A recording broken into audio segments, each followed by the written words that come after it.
Hello, students. Today we are going to begin a new chapter, a new poem on killing a tree written by Jeev Patel. So, this is a poem from your Zeitgeist. This is a text you have to learn in your second semester as a part of your second semester General English. So, on Killing a Tree by Jeev Patel. Let's first see some basic details about the author and also about the background of the poem, right? Jeev Patel is one of the prominent Indian writers in English. He was born in Mumbai and educated at Xavier's High School and Grand Medical College, Mumbai. He is employed as a medical practitioner in Mumbai at present and conducts workshops of poetry for students. Patel belongs to a group of writers who have subscribed themselves to the Green Movement, which is involved in an effort to protect the environment. His poems speak of deep concerns for nature and expose man's cruelty to it. Patel's works include poems 1966, How Do You Withstand Body 1976 and Mirrored Mirroring 1991. He has also written 3 plays titled Princess, Savaksa and Mr. Behram. He is a painter too and has conducted several exhibitions of his paintings in India and abroad. His poems have appeared in The New Writing in India, Illustrated Weekly of India, Poetry India and Young Commonwealth Poets. The dominant and persisting concerns in Patel's poetry, according to Arundhati Subramaniam, are the besieged terrain of the human body, its frailty, absurdity and perishability, the vulgar social inequalities of caste and class that continue to assail post-independence India, the predicament of the subaltern, perennially neglected to the sidelines of history and art, the daily catalogue of violence, conflict and pain that make up the century's folk song, the perpetual looming shadow of physical death and a probing curiosity about what if anything lies beyond a world of fraught materiality. So these were the themes of Patel's poetry. Especially the one you have to remember is the besieged terrain of the human body, its frailty and absurdity, and go with the poem that we are going to learn today. Okay. Now, On Killing a Tree, included in the collection Poems, which was launched by the famous poet Nissim Ezekiel, describes man's cruelty to trees, symbolic of nature, with irony and detachment. The step-by-step process in annihilating the tree is minutely portrayed in the poem. The tree has grown slowly, consuming the earth. It has become strong, absorbing air, water, and sunshine. It has rooted itself deep into the soil. Hence, mere acts of hacking and chopping can't destroy the tree. It has remarkable powers of resilience. So, man decides to pull out the root itself and cuts the tree into convenient pieces. His torture of the felled tree continues by scorching and chalking it in the sun and air, by browning and hardening it through various chemical processes. Man is not unaware of the benefits of tree in life, but his greed for wealth has made him utterly callous and insensitive. Though the poem provides step-by-step instructions for destroying the tree, its implied message is against killing trees. The poem underlines the resilience of nature in spite of human violence against it. Patel employs irony and sarcasm to convey his anger against environmental destruction. However, the poem is open for multiple interpretations. It seems to speak of persistence if we want to eradicate a problem. The source of the problem needs to be removed for its total eradication. The language of On Killing a Tree is simple and the diction has remarkable evocative power. The poem is an apt commentary on a major environmental issue, mindless deforestation that human beings face today. Quite characteristic of Patel, the tone of the poem is flat, dispassionate, even offhand, wary of any attempt to ennoble, prettify, or sentimentalize the subject matter. Now, let's discuss the poem in detail. On Killing a Tree.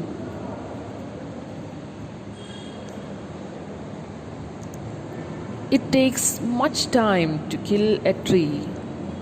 Not a simple jab of knife will do it. It has grown slowly, consuming the earth, rising out of it, feeding upon its crust, absorbing years of sunlight, air, water, and out of its leprous hide, sprouting leaves. So hack and chop, but this alone won't do it. Not so much pain will do it. The bleeding bark will heal, and from close to the ground will rise curled green twigs, miniature boughs, which if unchecked will expand again to former size. No, the root is to be pulled out of the anchoring earth. It is to be rocked, tied, and pulled out, snapped out, or pulled out entirely out from the earth cave, and the strength of the tree exposed, the source white and wet, the most sensitive hidden for years inside the earth. Then the matter of scorching and chalking in sun and air, browning, hardening, twisting, withering, and then it is done. So that is all about this poem. I mean, that is the original text of the poem. Now let us discuss the poem line by line, right? So what about the beginning of the poem? It takes much time to kill a tree. So the speaker of the poem is telling us that it takes much time to kill a tree, means it is not that easy to kill a tree. So why is that? Let's see. Not a simple jab of the knife will do it. Okay, you cannot kill a tree by just by chopping it, just by with a single jab of a knife. It's impossible to kill a tree. It's not an easy job. It has grown slowly, consuming the earth, rising out of it, feeding upon its crust, absorbing years of sunlight, air, water, and out of its leprous hide, sprouting leaves. So why is it difficult to kill a tree? Let's see. Just because it has grown slowly, consuming the earth. The process of the very growth of this tree, it took years and years to reach this level, right, of growth. So first it was only a sapling. Okay, it was only a small plant, and then it grew by consuming whatever it could get from the earth's crust. Okay, its crust of the earth means what? The outer layer of the earth, right? Uppermost layer of the earth. That is earth's crust. Okay, it has slowly it has grown after slowly consuming the earth, consuming the water and nutrients, whatever present in the earth, right? It took years and years to reach this level of growth, right? So rising out of it, and it was a very slow process, gradual process, and feeding upon its crust. It fed it, the plant or the tree it grew very slowly after feeding upon the earth's crust and absorbing years of sunlight, air, water, and out of its leprous hide, sprouting leaves. So it took years and years and years for the tree to become a tree, right?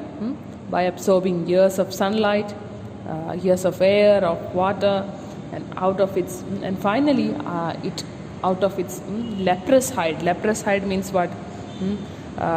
Resembling leprosy. Okay, it is leprous because the surface of a bark is disfigured and irregular, right? So when you look at the bark of a tree, the outermost layer of a tree, you will find it is, it looks very dull, as if affected by leprosy, right? Now, yeah, and finally leaves began to sprout out of the what tree, right? Absorbing years of sunlight, air, water, and out of its leprous hide, branches emerged, and out of it, what emerged? It sprouted leaves, sprouting leaves. Now, so in the first stanza, you can see what? Why the speaker of the poem is telling us that it is not such an easy job to kill a tree. It is a very difficult job because it took years and years for the tree to become what it is, right? Now let's see the second stanza. So hack and chop, but this alone won't do it. Okay. So now a single or a simple jab of knife is not going to kill a tree, right? That's given in the first stanza. Now the poet is asking us to do what? Now hack and chop. So what is the meaning of hack and chop? Hack means what? To cut into pieces in a rough and violent way. Okay, cut the tree into pieces in a very violent or a rough way. Now chop means what? To cut something into smaller pieces. Okay, you will have to hack and chop the tree. So because a simple jab of a knife is not going to kill it. But this alone won't do it. But even if you hack and chop the tree, that alone is not going to kill the tree. That won't be enough to kill the tree. Not so much pain will do it. Okay, you can cause so much pain to the tree, but even that is not going to help kill the tree. Okay, you can even hack and chop the tree, but even that is not going to kill the tree. The bleeding bark will heal. The bleeding bark will heal. Okay, the bark of the tree, the outer layer of the tree will bleed if you try to hack or chop the tree. Just like if you cut yourself, if there is some kind of wound on your body, it will bleed, right? Blood will come out of it. So in the case of a tree, what will come? Some kind of fluid will come out of its sap, right? So from inside, some kind of fluid will come out of its sap, and that is the speaker of the poem is calling that liquid as what? The blood of the tree. That is why the speaker is saying what? The bleeding bark will heal. Somehow, even if you try to chop or jab or hack the tree, then also what will happen? The tree will bleed, its bark will bleed, and it will then heal. Okay, somehow it will heal. Okay, so it is not at all an easy process to kill a tree. And from close to the ground will rise curled green twigs. Okay, the tree will heal, and from close to the ground, some other twigs. Small twigs means what? Very small branches, right, of the tree, or kind of sub branches, very small, very narrow branches of the tree, you can say, twigs. So even if you try to hack and chop the tree, it will bleed. Its bark is going to bleed, and it will finally heal. And from close to the ground will rise what? Curled green twigs. Again, some kind of growth. It will show some kind of healing, and then twigs will arise out of it all again. Okay, if you give it enough time, if you leave it alone for some time, then again it will grow out of what is remaining. Okay, അതായത് നിങ്ങൾ ഒരു ട്രീനെ, even if you cut down a tree, and if you leave it for some time, right, വീണ്ടും പുതിയ ഭാഗങ്ങൾ ഉണ്ടായി വരും അല്ലേ, അതിലൊരു ഭാഗത്തു നിന്ന് മുളച്ച് വരും അല്ലേ. So that is what is described here. So, and from close to the ground will rise what? Curled green twigs again, right? Miniature boughs, which if unchecked will expand again to former size. So, and if you leave that tree unchecked, it will grow again out of what is left out there. Okay. So that it is not at all an easy process to kill a tree. In the case of human beings, you can, if you kill somebody, then that person is, dead. Okay, he can. There won't be any kind of growth after one person dies. Okay, ഒരു ഭാഗത്ത് നിന്ന് വേറെ മുളച്ച് വരുമൊന്നുമില്ല അല്ലേ. So, but in the case of a tree, it is different. Even if you cut down and chop whatever it is to a tree, if it rains and if you leave that tree for some time, if that tree is left unchecked, some greenery will arise out of it.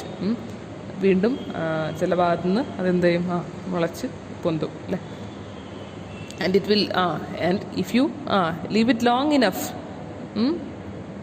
if you leave that tree unchecked long enough, what will happen? It will expand again to the former size. It will become as big as it was. Okay.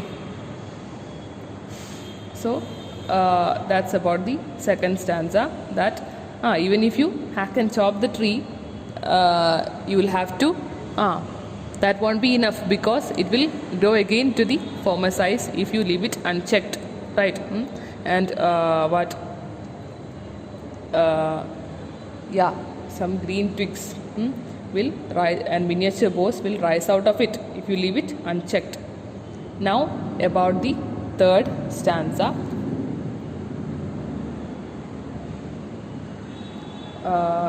No, the root is to be pulled out of the anchoring earth. It is to be robbed, tied and pulled out, snapped out, or pulled out entirely. Okay, so now the speaker of the poem is saying what? No. So this is not enough, right? Whatever we have done so far or thought of doing so far is not enough to kill a tree. So he's saying no. Now what you have to do? The root is to be pulled out. You have to pull out the root. Okay, that is mandatory to kill a tree. You must pull out the roots of the tree out of the anchoring earth. Out of the anchoring earth. Okay, why anchoring earth? So anchoring is given here because the tree is fixed to the earth's surface, as if it is anchoring on the surface of the earth, right? It is a strong bond. The root of the trees and the earth crust has a strong bond. That is why the term anchoring earth is used here. It is to be robbed, tied. It is to be robbed, tied and pulled out, right? So you should tie.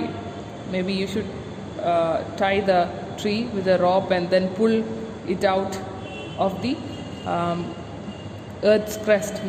The roots, and it should be snapped out. Snapped out means again broken out. Break something from away, break away the tree from where it is fixed, or pulled out entirely out from the earth cave. It should be pulled out entirely from the earth cave. Earth cave means here the earth bed or the underground where the root was firmly attached. And the strength of the tree exposed, the source white and wet. Okay, then finally, when you have pulled out the roots of the tree from the anchoring earth, and you will be able to see what the source of the roots, right? The source where this tree has grown up into what it is now, right? And the source will be what? It will be white and wet. You can see the source from where the tree is consuming its nutrients. It's water. So it will be, the source will be what? The tip of the roots. You can see it as white and wet. And the most sensitive, hidden for years inside the earth. And this part, the white and wet source, was hidden inside the earth for years. And that part is the most sensitive part of the tree, right? the lightest or the most sensitive part of the tree is the inside the roots, right? Now, so in the third stanza you can see that the speaker of the poem is saying, it is not enough to even hack and chop the tree, but you should do what? You should pull out the tree's roots from the anchoring earth, and then it should be exposed, right? Its trunk should be exposed, and its most sensitive part that is hidden inside the earth crust for years should be exposed. It should be pulled out entirely. Now, what about the final stanza of the poem? Let's see. Then the matter of scorching and stalking in sun and air. Right. Now, even pulling the root of the trees out of the earth is not enough. You should do what? Then the matter of scorching and chalking in air and sun. Okay, what is scorching and chalking? Scorching means burning at a high intensity, and what is chalking means almost like chalking a person, right? To make someone stop breathing by pressing their throat with the hands. Here it means to deaden the tree by exposing it to overheat. Okay, here scorching and chalking means you should expose the tree which is pulled out of the earth. It should be exposed in such sunlight of high temperature that it should be exposed to such huge intensity of heat, so that it will wither away. Now browning and hardening, twisting, withering, and then it is done. Okay, so the tree should be what? When you expose the tree, its roots and and the whole of the tree in front of, or expose the tree to such great intensity of heat, what will happen to the tree? Gradually it will change its color. It will become brown. Okay, that is why it is said browning. Okay, and then hardening, and its bark and the other part of the tree will begin to what? Harden. It will turn its color into a brown color, and it will begin to harden, and then then you have to twist it, right? And twisting and withering, and then it is done. Finally it is done when finally it will start twisting, and it will also begin to wither away. So withering means what? Withering means waning or fading from life. Finally it will break into pieces after when something is left in the sun for a long time. If you expose something to a huge amount of heat for a long time, it will finally wither away, right? It will break into small pieces, and then it will be completely destroyed. So that should happen to this tree. Then only you can finally say that the tree is dead. Okay. So in the last stanza we can see that the speaker of the poem is saying that it is not enough to it is very difficult job to kill a tree, because even we know from the first stanza we have he says what? A single jab of knife is not going to kill a tree. In the second stanza he says a hack and chop of will not kill a tree. And in third stanza he says the tree should be, its roots should be pulled out of the earth and exposed. And the final stanza he says what? Even that is not enough to kill a tree. You'll have to scorch and chalk it, almost like killing a person. You should chalk it, and then it should be browned and hardened and twisted, and it should be should let it wither away in the open sunlight, right? So this is all about the poem.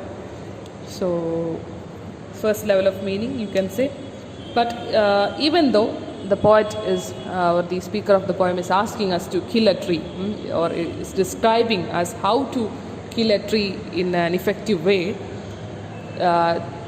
The intention of the poem is not to, encourage killing a tree, right? That the poet is describing us the techniques that you should use, or how you should kill a tree. He's saying us that it is not easy to kill a tree, so you have to do this and this. He's saying us that, right? But the thing is, the poem is very ironic, very, very ironic, that whatever it says is not what it means. It is the poet is telling us one thing, but the intention is quite the opposite. Okay, what he is telling us is that we should kill a tree in this way or that way, right? And we should follow these steps to kill a tree. Then only you will be able to kill a tree. But actually, he is not asking us to kill a tree, but he is trying to make us aware that killing a tree is not a it is not only easy, but it is also it's almost like killing a human being, right? You just read the poem and you will feel that there are several words in the poem which is associated with even just like you'll feel that the tree is almost a human being, right? Choking, for example, is a word that is associated with making someone stop breathing by pressing their throat. But in the case of a tree, so actually we can say that he is almost trying to equate a tree with a human being, okay, with human life. So if you just kill a tree, it is almost like killing a human being itself. So just like how a human being has grown into it takes years for a human being to grow up to what he or she is, and it is almost like killing a human being when you try to kill a tree, and maybe sometimes more than that. Why? Because the tree has took years and years to grow up to what it is now. And another thing is the theme of the environment, okay, the destruction that human beings cause to environment without any thought, the selfish mentality of human beings, and he is not thinking about the time the tree has taken to grow up to what it is now by slowly consuming the earth.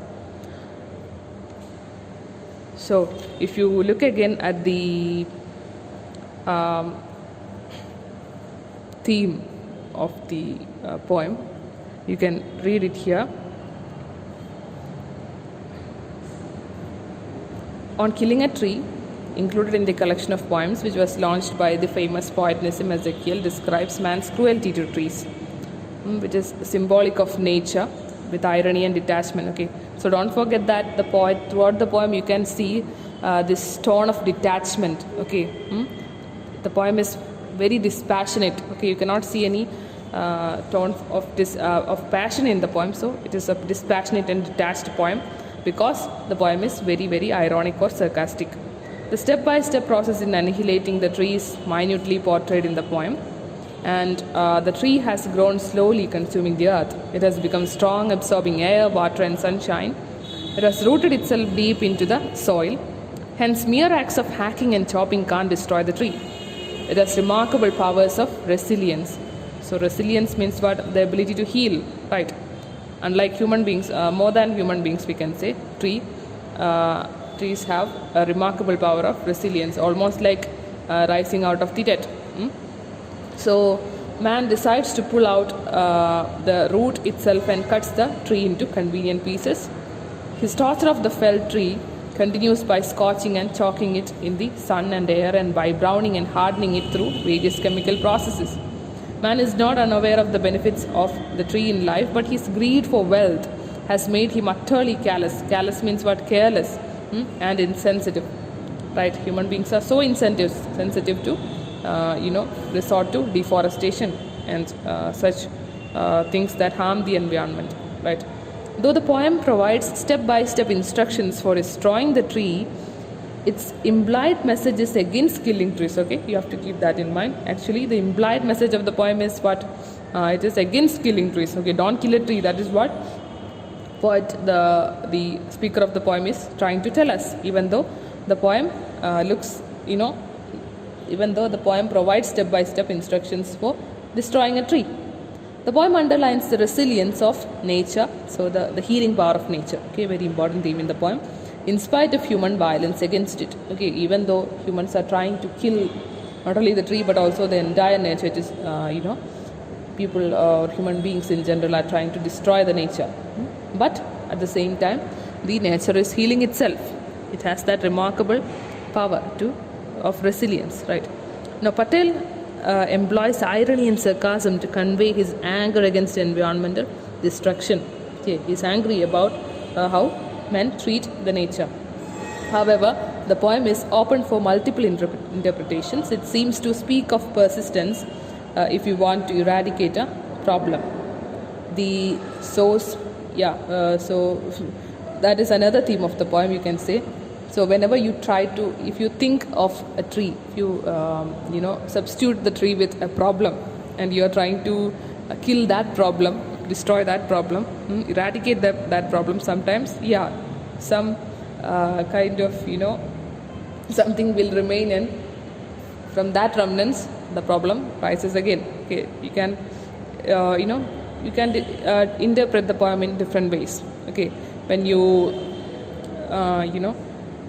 ഈ environmental issue എന്നുള്ളൊരു കാര്യത്തിൽ നിന്ന് മാറ്റി വേറൊരു theme പോയത്തിന് കൊണ്ടുവരാൻ പറ്റും. അതായത് ഇതൊരു പ്രോബ്ലത്തിനെ ഇറാഡിക്കേറ്റ് ചെയ്യാൻ വേണ്ടിയിട്ടുള്ള ഒരു ശ്രമം എന്ന രീതിയിൽ നമ്മൾ അതായത് when tree becomes a metaphor for some kind of a problem, if you interpret the poem in that way, ആ രീതിയിൽ നിങ്ങൾ ചിന്തിക്കുമ്പോൾ എന്താവും,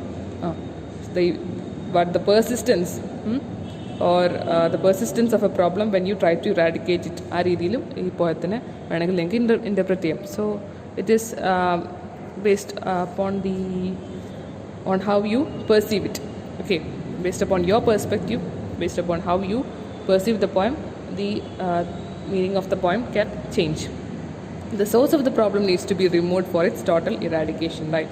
So ആ രീതിയിൽ നിങ്ങൾ ഇൻ്റർപ്രറ്റ് ചെയ്യുകയാണെങ്കിൽ you can say that in order to eradicate a problem, you'll have to first remove the source of that problem, right? So the language on killing a tree is simple, and the diction has remarkable evocative power. Okay, simple language ആണ്, പെട്ടെന്ന് നിങ്ങൾക്ക് മനസ്സിലാക്കാൻ പറ്റുന്ന language ആണ് അല്ലേ. The poem is an apt commentary on a major environmental issue, mindless deforestation that human beings face today. Right, now quite characteristic of Patel, the tone of the poem is flat, dispassionate, even offhand, wary of any attempt to ennoble, prettify or sentimentalize the subject matter. So I told you the tone of the poem, it is dispassionate, and the poet has taken all care to attempt to avoid any attempt to ennoble, prettify or sentimentalize the subject matter. Okay, there is no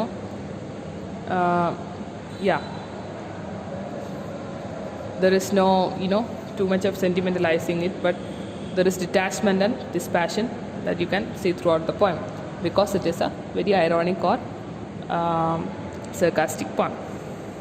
Okay, so that is all about this poem on killing a tree by G. Patel. Thank you.